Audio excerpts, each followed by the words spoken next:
Exodo 31. Ang Ginoo miingon kang Moises, gipili ko si Bezalel nga ang anak ni Uri nga anak ni Hur sa banay ni Juda. Gipuno ko siya sa akong gahom ug gihatagag kaalam ug hiyas sa pagpamuhat ug bisag unsa. Siya maoy maghimo sa mga manindot nga mga dibuho ginamit ang bulawan, plata ug bronze. Siya ang maghimo sa mga alahas nga magkulit sa kahoy o sa tanang matang sa buhat. Ug aron may makatabang kang Bezalel, gipili ko usab si Oholiab, ang anak nga lalaki ni Ahisamak sa banay ni Dan. Kihatagan ko usab og katakos ang tanang hanas nga mga trabahador aron buhaton nila ang tanang butang nga gisugo ko kanimo. Ang tolda nga tagbuanan, ang sulanan sa kasabutan, ang takob sa sulanan, ug tanang kaymanan sa tolda, ang lamisa ug ang mga kaymanan niini, ang kandelero nga lunsang bulawan ug ang tanang kaymanan niini, ang halaran sa insenso, ang halaran alang sa mga halad nga pagasunugon ug ang tanang kaymanan niini, ang hunawanan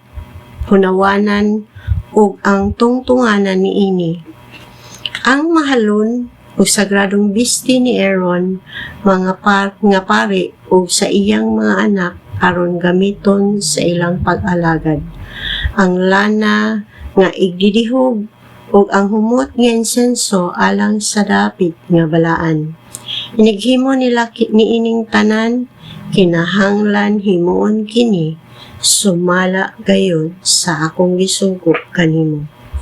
Ang Ginoo miingon kang Moises, sultihi ang katawhan sa Israel nga kinahanglan tamdo ninyo ang akong adlaw nga ipapahulay kay mao kini ang ilhanan tali kanako ug kaninyo o sa inyong kaliwatan aron kamo masayod nga ako ang Ginoo maoy nagpili kaninyo aron mahimong akong katawhan.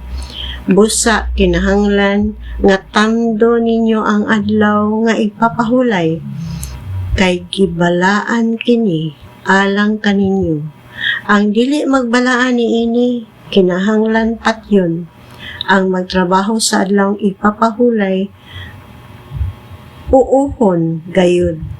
Buhatan ninyo ang inyong mga buluhaton sulod sa anong kaadlaw, apan ang ikapito adlaw sa pahulay ug kini balaan.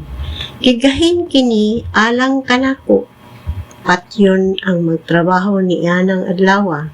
Kinahanglan tamdon sa katawhan sa Israel ang adlaw nga ipapahulay kay kini usa man kakasabutan nga dayon.